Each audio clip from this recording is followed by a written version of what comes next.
CPU, right? The one that's control system here is that the heart is the one that's going to control all these different things here, right? Real short. Why is so emphasis on the heart, not on the brain? Very good. So we talked. I don't know if you were here when we had this discussion. Because we said, like, is it the heart that controls things or your brain? For example, like if I tell you guys I'm in need, please help me. Then you're like, Shahid's in need. Do I have time today? Yeah, I have time today. Okay, I can help you. Right? That's usually what people do. Right? So is that coming from the heart or is it coming from the mind? Right? So it seems a lot of it's coming from the mind. Right? But then we always say it, even in English, like it's not English or just like our non-Muslim sources, we said the heart is where the emotions are. Right? That's why people say, I love you, and they put a heart. They don't put a brain. I brain you. Right? Like, that's more sort of emotions. Oh, emotions. Right? Okay. Good. So, what comes first, your emotions or your thoughts? Emotions. The thoughts, I think. What are hand in hand? Think about it, then you feel it. Not you feel it, then you think about it. Let's have a psychology. Yeah, psychology course. We need a psychology. Say it and then you think. So, I should not say this. Maybe. Situations vary. If it's about money or decision making, you think about with your brain. If it's related to relationships or something, you think with your heart. Right. That's true. So you might think like this person, man, he's lost his job. He had a death in the family last week. And then your heart kicks in and says, help him. Or your heart might say like, someone already else is helping him. And then you're like, okay. Right? And then you go and you leave. So maybe after your thoughts, your heart tells you this way or that way. Right? Someone could argue and say, no, that's actually your mind saying that. Someone's already helping him. Or they know I should help him. Logically, that'd be better. Right? So it's hard. So we talked about this thing that there's something called a cardiolic memory. So that, like when people have heart transplants, I think I brought this example before, I think if some of you guys were here, is that the brother was mentioning that this person who had a heart transplant, he had this heart from somebody, he didn't even know who it was. And then he said that, after that, he started liking vanilla ice cream. He said, I never liked vanilla ice cream before. But after this, that he felt like he liked it. And he said that person before him, that was his favorite ice cream. Right? So the heart has memory. Right? And it has feelings attached to it, and also has like kind of like stuff like memory type of, I don't know how to even explain it, right? And so he said that how that even shows that's why they said that he cleans the heart, because the heart is the one that's really controlling everything. Right? How does that work? Allahu Alam, I don't know. Does that happen though? Yeah. I wanted to get the source from him. And I remember, I know him really well, so I respected that he got it from a legit source. And I always meant to look up this thing. But he's all, you can Google it, you can find out about it. Get a heart from a pig eater. A pig eater, then you never might have issues. You have to make your heart Muslim first. Right? It's like heart has his own brain. Yeah, it kind of has like a memory to it. That's the point. So Quranically, I don't want to take too long on this, but Allah subhanahu wa ta'ala also mentioned afala tafakkarun, right? So that's also a little bit of emphasis there. Yes. On the mindset also. Well, yes. How is that correlated with the? Right. So this is kind of what Sister Aisha was saying. Because basically, why does Allah subhanahu wa ta'ala say, هَلْ يَتَفَكَّرُونَ فِي السَّمَاوَاتِ وَالْأَرْضِ? Why don't people ponder on the heavens and the earth? Look at the mountains, look at the sun. You know what? I think there's Allah, right? I think there has to be a God, right? And then they want to find out who that God is, and inshallah they'll come to worshiping Allah subhanahu wa ta'ala, right? So the process of pondering, right, will get them into what? The belief of Allah subhanahu wa ta'ala.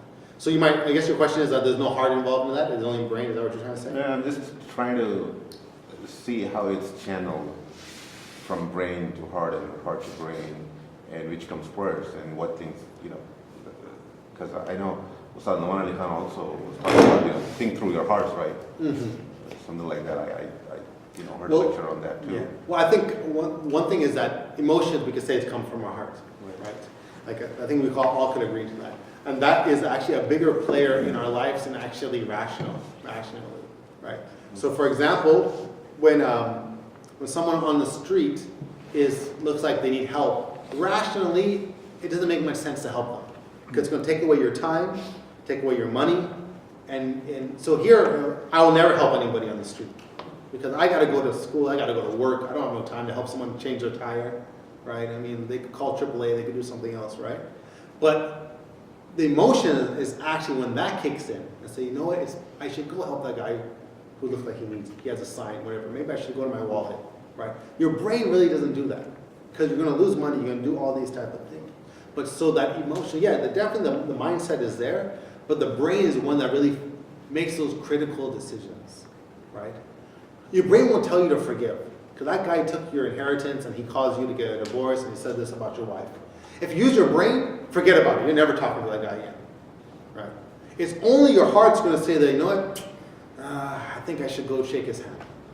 You know, I should say salam to him. Your brain will never say, no, Shahid, because no one, if you do that, then you're kind of giving up. You're making him think that you're the one that did something wrong. And we all go through this, right? That's the reason why sometimes we don't forgive, because we want to teach that person a lesson. So if we go shake his hand, guess what? Now I'm surrendering. I'm looking like the weaker person, and he's looking like he's better than me. And so now there's no lesson learned. So guess what? I'm not going to address it, right? And that's what our brain. But the heart will make you stop, walk over there, and extend that hand out. So is this what I'm understanding now is it's just, you know, it's more related to the emotions, you know, purely. Yeah. When it comes to heart. But that's a bigger thing. And that's going to dictate how your brain is going to act or react. To extent, right? We get some examples that maybe that when I work with in terms of the big decisions, if you will, or the big game changers in your life are usually emotions, right? Because emotions like marriage is not really rational. Maybe because you need companionship, you're lonely, that's rational, right? Maybe to extent. Maybe if that lady or that husband is really rich, okay, it's rational that I marry them.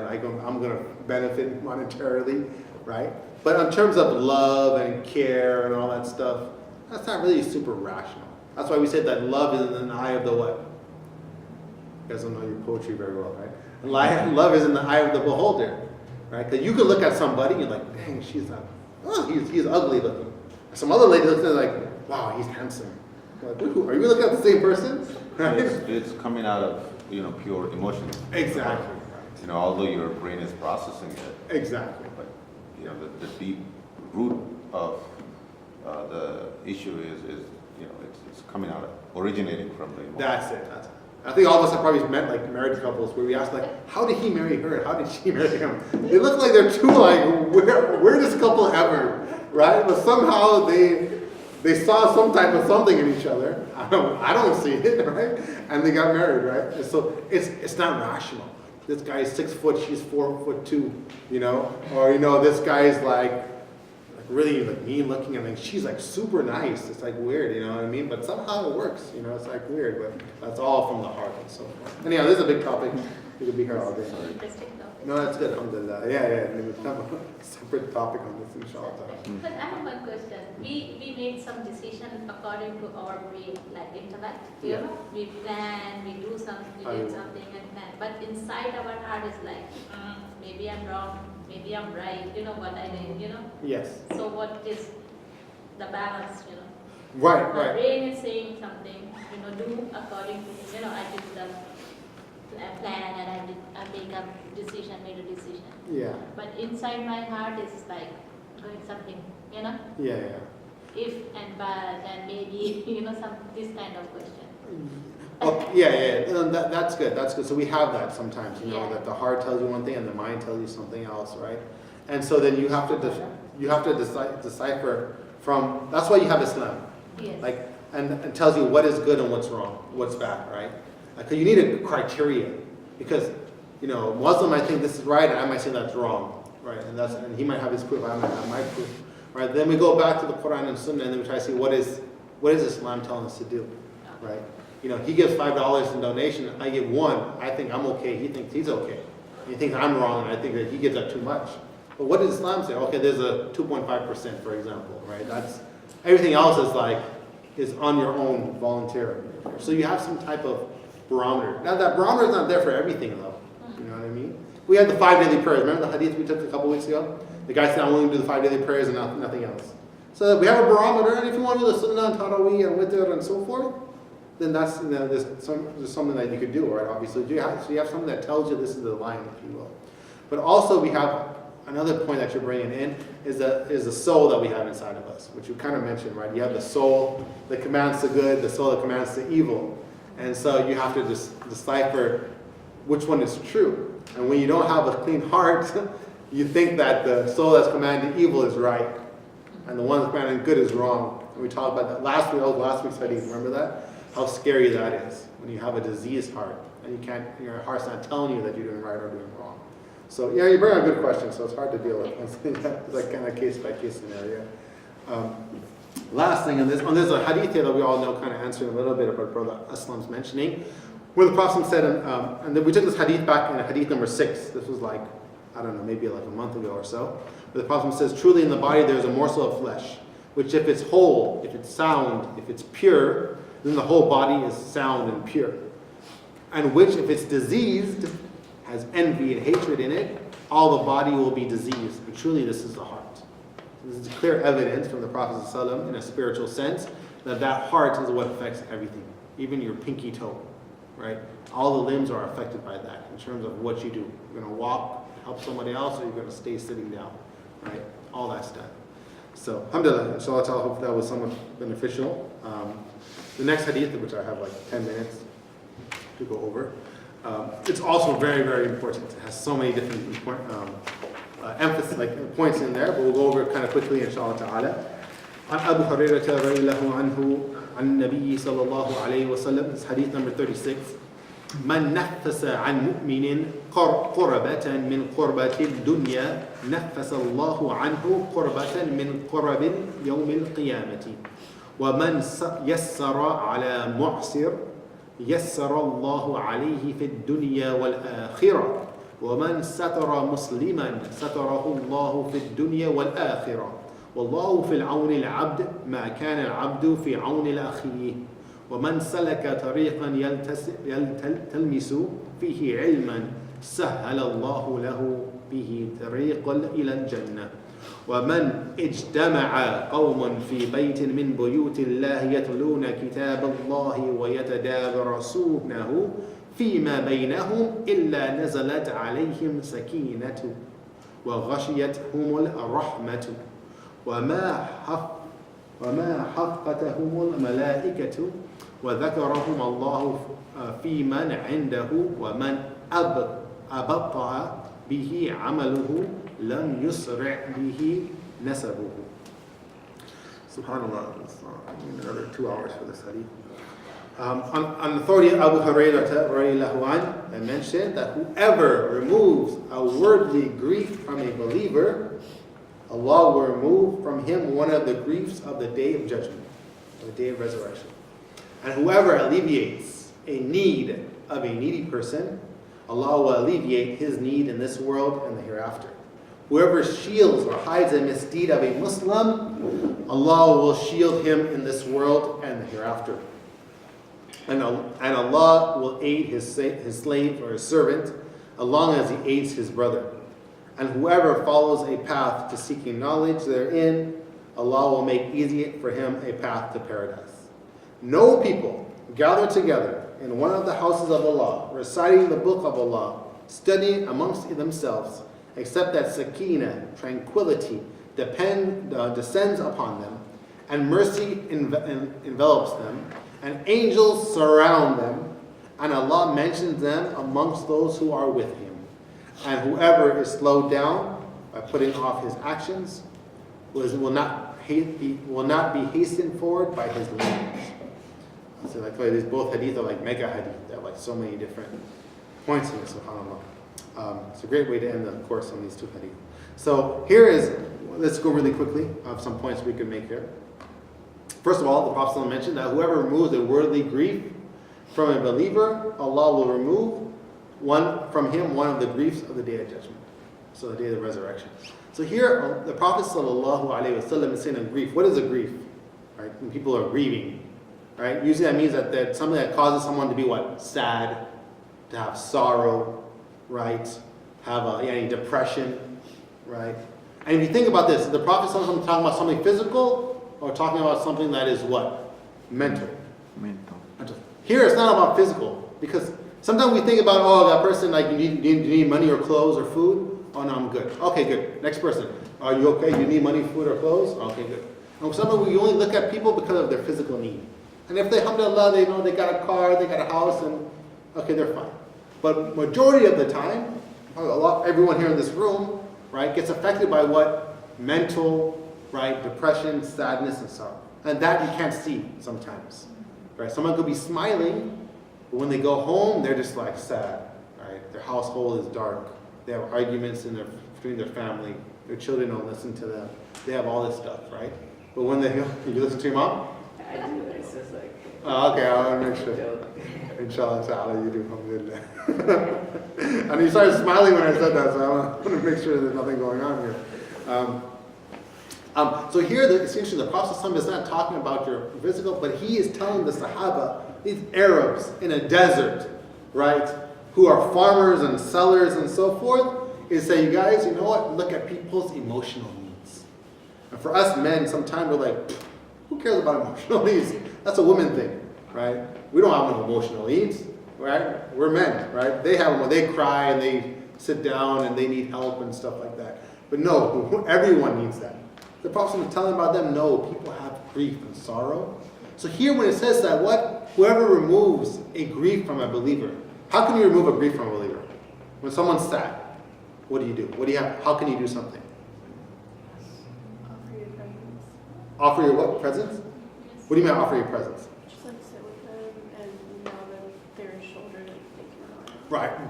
Be there so they could talk, someone to talk to, right? Give them attention, right? A lot of people go through a lot of loneliness. Moral support. Moral support, right? Sit there and like, how was your day? Like, what's going on? That's not like, that 10 and 30-minute phone conversation. You're there just kind of like letting that person rant in your ear. But they need someone, or else it's all stuck inside, and guess what? They're going to blow up one of these days, right? Whether they're going to do something crazy or they're going to harm someone or whatever, right?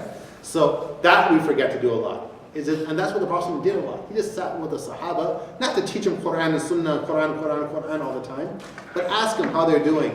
How's your marriage? Did anyone, like he used to ask people, did anyone have a dream? In the nighttime, after Fajr, you ask them, right? Maybe they're troubled by that dream, right? Not to give them a fit answer, but just to talk to them, if you will. And sometimes we don't do that, right? That's why we need each other. We need brotherhood or sisterhood, even though some people don't put enough weight on that, but that is very, very important, right? So I said like chronic illnesses, people going through death in the family, financial issues, right? Marital issues, right? Problems with their children, loneliness, right? To help people out, to sit there and be there, to sit there and listen to them, right? And comfort them, right? Maybe take them out for coffee. Maybe they need some kind of this type of stuff, right? Sit down and talk. We don't think about this very much at all. Right? I think everyone knows someone that's going through some type of something, some type of sorrow. Maybe someone else in this room is going through some type of sorrow, right? So that's something just to think about, right?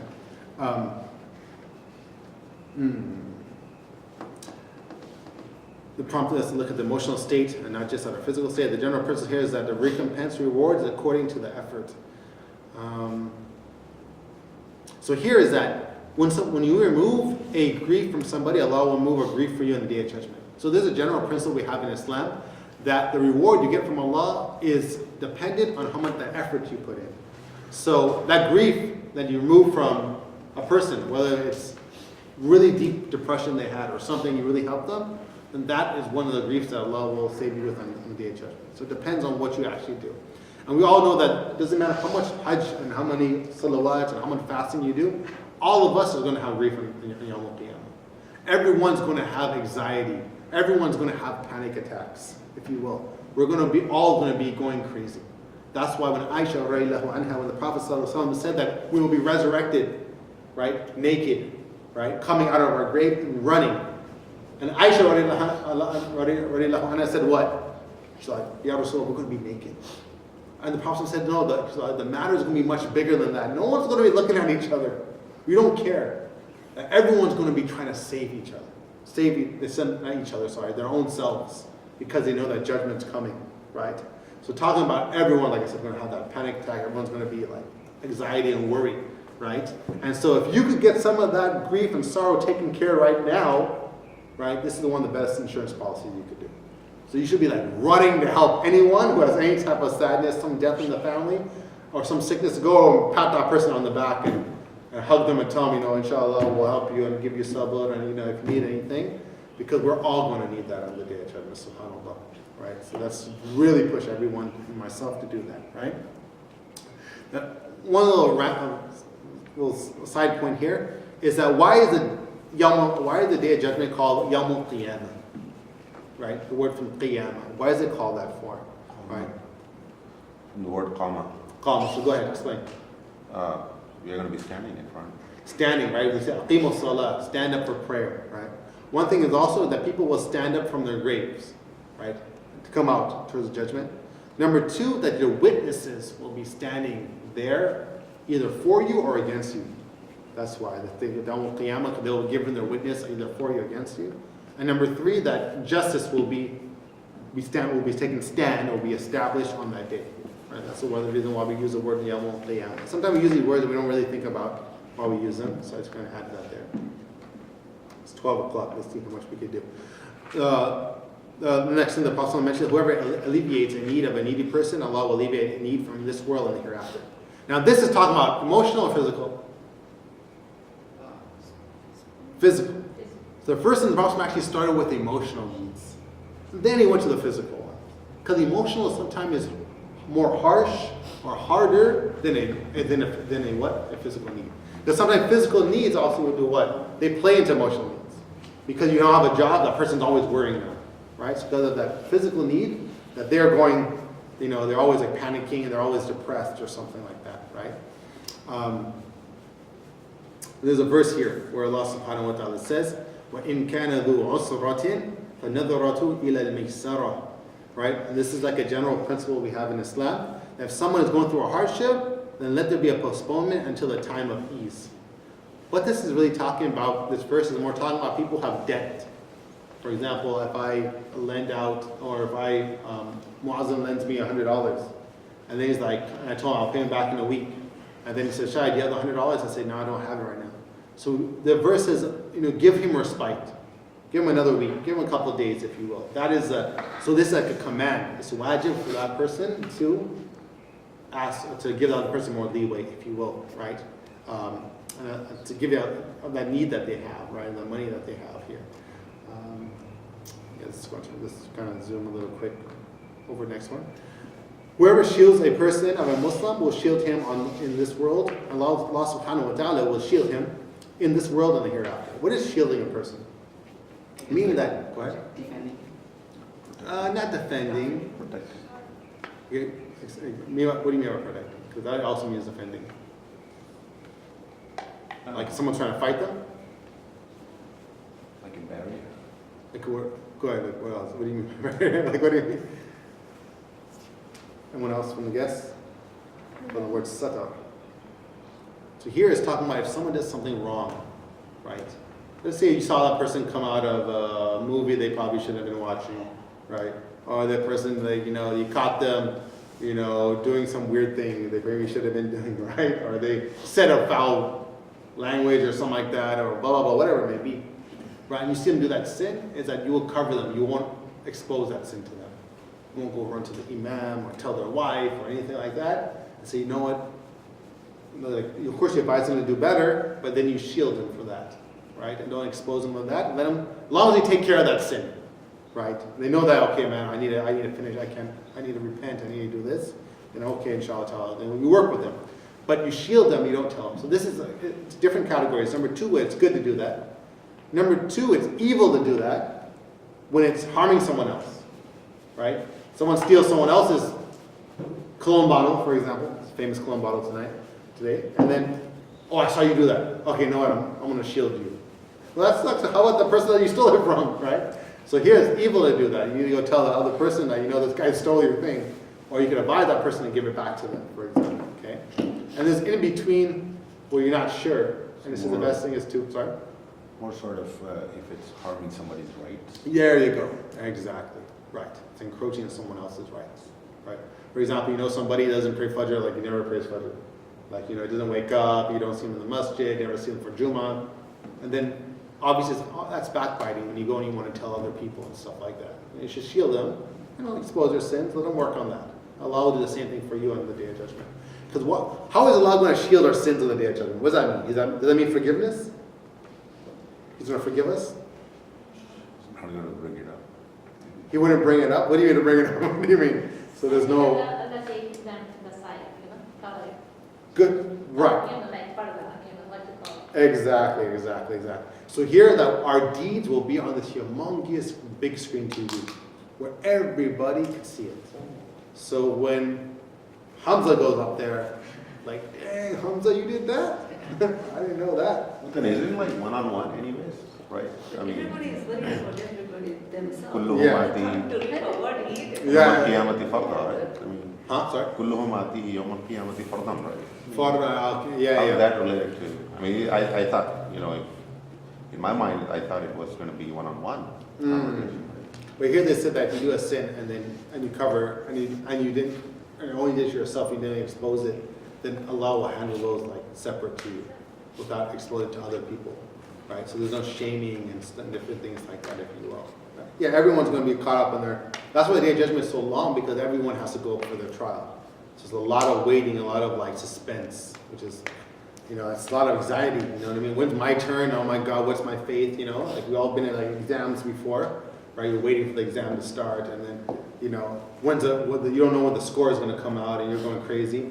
So imagine that. That's like I said, that day is going to be a lot of protect us on the That condition is going to be for everyone? for everyone, yeah. Unless those who are, like I said, are screened. For that. Yeah, I'll go into a verse about the one that sort of maybe you mentioned. Yeah, I need to look at that as well. I mean, it was specifically talking about Jews. The Christians.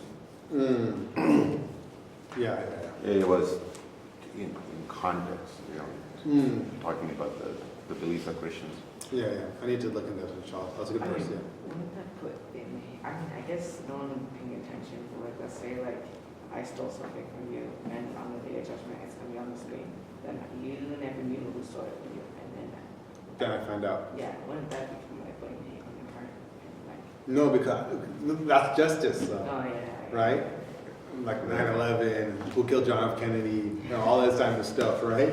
It's like, that is like the day that we'll actually find out everything. Which, when we all have a right, because it all affected our lives, All of us went through a lot of stuff because of that. So we really want to know what happened, and so forth, right? So. Then, I We think can do nothing about it then. No, but it's just a right that we actually find out, Just like when there's a murder trial, we can't do nothing about it, the person died. No, of course, we want to find out who the killer was, right? Even though that might not affect me or something. But, sorry? Transparency, there you go. That's transparency. Auditing. But that verse, though, I remember Sadhu Maran kind of used that verse as a general application also. Like, okay, everybody's there. Like maybe that everyone will come one by one for judgment. Right. I don't know. Yeah. I'll look into that, inshallah. That's a good question. Next, really quick, Allah subhanahu wa ta'ala mentioned that Allah will aid his slave. This is a really important. I want you guys, at least everyone, to take this home. Allah will aid his slave as long as he aids his brother. Right. This is like very, very impactful on the brotherhood note and the sisterhood note. That if you're not helping your brother, then guess what? This is a conditional statement, right? For example, if you guys come today to class, then you will get a free book. You will get a gift card. So guess what? You have to come to class to get the gift card. You can't get the gift card without coming to class. So here Allah subhanahu wa ta'ala said that Allah will aid his servant, me and you, as long as he it's contingent on you aiding your brother or your sister. Right? So meaning that the more you help out people, the more that will come back to you. Right? Whether that's sending a little money to them, whether it's a phone call, whether it's helping them elderly, get to the masjid for Jummah, whatever it might be, right? That everyone has different ways of helping people out. And so we shouldn't expect Allah's aid as help on all the needs that we have in our life if you're not doing that to someone else. Like I always said, this is kind of what we call sunnatullah, the sunnah of Allah, right? This is the way of Allah subhanahu wa ta'ala we find in the Quran a lot. Where Allah is very much, his policy is that you do this, then I will do this to you. You do this, and I'll do this. You take one step towards me, I'll take steps to you. you run to me, I will come fast to you, right? You have the Hadith Qudsi, very famous one here, right? If you forgive, wa'fu wa yasfahu ala tuhibbuna la yuhibbuna an yaghfira Allahu lakum. Allah subhanahu says in Surah Nur, like, let them pardon and let them forgive. When they love, that Allah will forgive them. Meaning that if you don't forgive and you don't pardon, then you shouldn't expect Allah to forgive you. That's a very simple equation, right? So that's the same thing here. So if you're aiding your brother, right, this is a big aspect here in terms of, helping each other out, even though we don't have blood relations amongst each other. But still, we're brothers in faith, that we mentioned before, is that our sisters in faith, etc.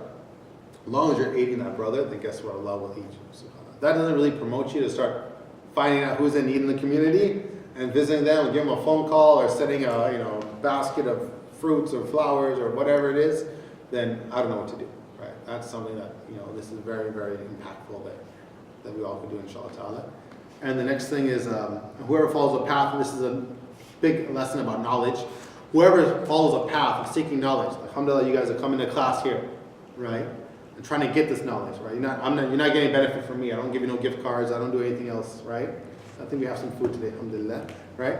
But if you follow a path of knowledge, then Allah will make that path easy for you to paradise. It isn't all of us trying to get to paradise.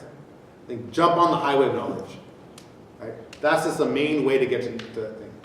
Why is it that if you seek a path of knowledge, Allah will make it easy for you to get to paradise? Why is that for? What's the connection between the two? I guess the more you know, the more you want to believe. The more you know, the more you want to believe? I like the more you believe, I guess. Makes sense, Yeah. right? Knowledge will keep you on the right path. Knowledge, because you need that reminder, right? Right? Need that reminder, like, oh yeah, I need to pray. Oh yeah, I know how important Tarawih is. Okay, I need this. That's why we do the Ramadan preparation course. I'm really hyped up for it because I think it's going to make me have a better Ramadan ever. Because I've never done that before. I actually have to take a course before Ramadan. Who thinks about that? But I'm like, wow, like, if I do that, if I keep on top of Ramadan, so when Ramadan comes, I think I should be prepared for it. For example, if I go over Hadith today, let's say if I go over like 20 Hadith about Salatul Duha, how important to pray Salatul Duha, and this is the Sunnah, this is why the Prophet prayed it.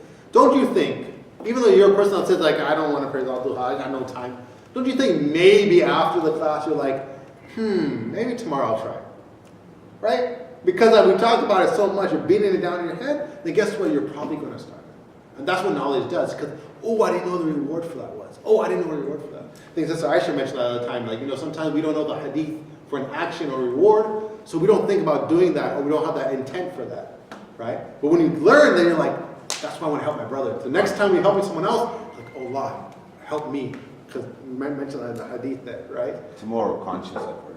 There you go. And that's what's really going to help you do that. That's why the person was saying that we don't get burnt out doing things because of the action. We get burnt out because we forget the purpose of that action. Right? We don't get burnt out while I come to class, I have to help with the community and go to this fundraiser. We don't get burnt out because of, oh God, there's 4 fundraisers this week, and this month, and we got iftar, we got this class, we got this Jummah. We get burnt out because we forget the purpose of why we're doing it. But if you keep on remembering that purpose, then guess what? That'll wake you up every morning. Why do you have to get for Fajr? Why have to get for Fajr? Because the Prophet said that the munafiqun, it's hardest salah on those, the hypocrites, or what? Salatul Aisha and Fajr. I remember one time I used to think about Fajr where the Prophet said that if people would know how much reward in Fajr would be, that they will crawl to the masjid. You remember this? And that just hit me. I was like, gosh, like I don't care. I should roll out my bed and have my blanket on me and like swim over to the sink or something on the carpet, Like, seriously, when you think about that, you're like, I have to, like, there's some type of secret, I have to do that. And when you remember that hadith at 5:15 an hour, Fajr so early now, like 5:15 in the morning or whatever, then that's better than any type of alarm clock and snooze button and all that type of stuff, right? So more knowledge is going to get you, right? That's why I always try to take classes and so forth. That's definitely going to help you out. No people gather together in one of the houses of Allah, reciting the book of Allah, studying it amongst themselves, except that sakina, tranquility, descends upon them, mercy envelops them, and angels surround them. Allah mentions them amongst a group that is better, amongst the group that's amongst Him. SubhanAllah, this is an amazing reward. What's the reward for? Tell me what this reward for. Who gets sakina? Who gets mercy? Who gets the angels around them? Who gets Allah mention their name? Hmm? Like us. Who? Sorry? I'm hearing like a lot of voices. Us. What do you mean us? Indonesians only? Study in their house. Whoever get no signal. The Prophet only give you two conditions here. What's the first condition? I think not. No. No people gather in the houses of Allah. 3 conditions here. Reciting the book of Allah and stating. Reciting the Quran, right? But not just reciting, what are they doing also? They are Studying. Studying. Studying. So not just let's come and let's read Surah Kaf. What is the Surah Kaf about? I don't know. I don't understand Arabic. Okay? But they studied it. Right? And also the scholar says a condition to that, for this reward, is that they have to gather in one of the houses of Allah, meaning the masajid. That even if you do it in your house, alhamdulillah, inshallah, you get the same reward. Is it a group of people or just one singular person? We'll say in a group here. But inshallah, you get the reward by yourself. Yeah, inshallah, hopefully. Put just your teddy bear next to you or something. Then it says themselves. So I think it's more sort of plural. Yeah. So here the scholars have mentioned that you should do it at the masjid, because that's why the masjid was there. Because everyone wants to start doing their own halaqas in their houses, the masjid will be empty. Nobody wants to go to the masjid for it. And if the masjid doesn't have accommodation, they don't have a room for you, it's not open, they put in all these restrictions, you guys have to sit in this area, you can't bring food, blah, blah, blah, whatever it is, then okay, there might be a reason why you need to go to the house. Hopefully you get the same reward. But the essence that most masjids should be that open, right? So here, it's not, the main point is that not just reciting, but studying. Like the tafsir class, inshallah, we're going to do in Ramadan, is that we're not going to recite it, but we're going to go, what is Allah trying to tell us? What's my Creator trying to tell me? That's actually what the essence of this book is about, right? And sorry? Take a lesson. Exactly. And you get 4 mega rewards. You get sakina, tranquility of the heart. Anxiety, all that stuff is pushed down. Rahmah, who doesn't need that? Okay, forgiveness. And then the angels surround that, right? And there are only certain angels that Allah has created that go around the earth just looking for these halaqat, these circles of study. And they just surround them. And obviously, when angels are surrounding you, there's protection, there's all these different type of things that benefits for an angel. And then Allah mentions our names. What do you mean Allah mentions a name? What does it mean? Brother Aslam Sharif was here, Muazzam Hussein was here, Brother Anthony was here. Is that what Allah's going to say? Like a roll call? What does it mean? It's like elite group. That Allah's boasting, and when Allah boasts about a name, it's going to mean that He's going to bless these people. Right? He's not just reading a roll call list like this. Selected. Right? He's going to, and that's going to give you reward and blessing. That's what it actually means. Right? It's not just saying your name, and who cares about your name, but I mean, your name is saying that because what? Allah's going to send that blessing to you, send it down to you, and that reward for you. The recognition. Huh? Recognition. Recognition. Yeah. Right. So I'm Yeah. going to come for Saturday. Yeah. Is this Saturday Al too? Where? Definitely. Another thing is mentioned that whoever is slowed down by his actions will not be hastened by his lineage. This last point here is talking about that don't think that your lineage, because your grandfather was an imam back home in India or Pakistan or Egypt or Africa or wherever, right? Or because my dad did this and my mom did this and she made Hajj 100 times or something, right?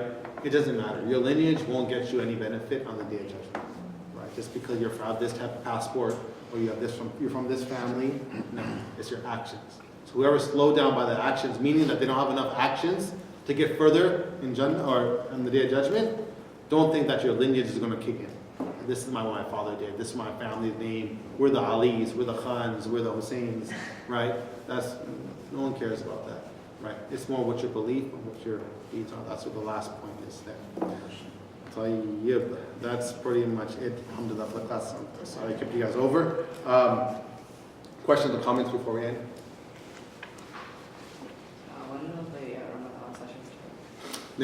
Next Sunday we're starting. Next time throughout that, whenever we start selecting some of the hadith already. So next Sunday, and then the next 3 Sundays we'll have it. Same time. Same time. Yeah. We'll keep that same time even through the month of Ramadan. We'll have the tafsir class too, inshallah. So what are you planning? Just Surah Rahman? Surah Rahman for the tafsir. Yeah, yeah. That's it? We won't finish it in Ramadan, I doubt. Is it? I've done it before, and I've done it like in 8 or 12 sessions. So it's an in-depth tafsir of it. It's like going word by word. It's not just like this is a general meaning and stuff. I go ayah by ayah. So, and I break down the Arabic also and some other points and stuff like this. So I might go a little bit faster. Maybe it might be too much for everyone, but Can you give like some grammar rules? yeah, I'll do all that. Yeah, we'll do a lot of Arabic stuff. Might help me. Yeah. I'll do extra grammar. طيب, anything else? We ask to make a dua to Allah subhanahu ya Rabbil Alameen, ya Rahman ya Rahim. We ask you for forgiveness, ya Rabbil Alameen. Make us of those who are the assistants of our fellow brothers and sisters, ya Rabbil Alameen. Allah subhanahu wa ta'ala, we ask you to bless us with tranquility, with rahmah. Let the angels surround this gathering, ya Rabbil Alameen, to mention our name, ya Rabbil Alameen. Allah subhanahu wa ta'ala, forgive everyone in this room, their families and their parents and their children, their offspring, ya Rabbil Alameen. Protect them, ya Rabbil Alameen. Grant us Jannah Firdaus, grant us Jannah Firdaus.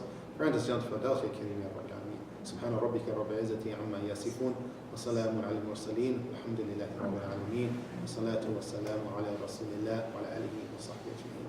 Jazakallah khairan, Allah reward all of you. Really appreciate this. First time we're doing a class here at the ICNA Center, and alhamdulillah, it was a great experience. And you guys are the pioneers, sabiqoon, right? The first ones who ever done this, and this will be written down for you, inshallah ta'ala, and Yawm al-Qiyamah, you will see this, and everyone else will see it. So you want this on the big board now, right? That you guys were the first one ever in this building to have a class here in this city of, we'll call it, what do they call this, Home Gardens or Corona area. So inshallah ta'ala, hopefully this will be a witness for you. This ground, these chairs will be witnessing for you, inshallah, Yawm al-Qiyamah, inshallah ta'ala. And may Allah bless you and purify your intentions and make this class reward for you. And more importantly, that we help that we implement all that we learned. There's like tons of lessons that we learned, right? A boatload of lessons. But everyone, I think one of the way you'll benefit from this is for everyone to do review. To read this hadith again, you have to do that again. That's how knowledge always works. You have to do, called takrar, yani. Arabs have this saying, bit takrar yata'allam al-himar. That with repetition, a donkey will learn. Even a donkey will learn, because the more you revise, and you'll oh yeah, I forgot this hadith. Oh yeah, I forgot that point. So inshallah. Yes, I want to take a fifth class some other time. Yeah.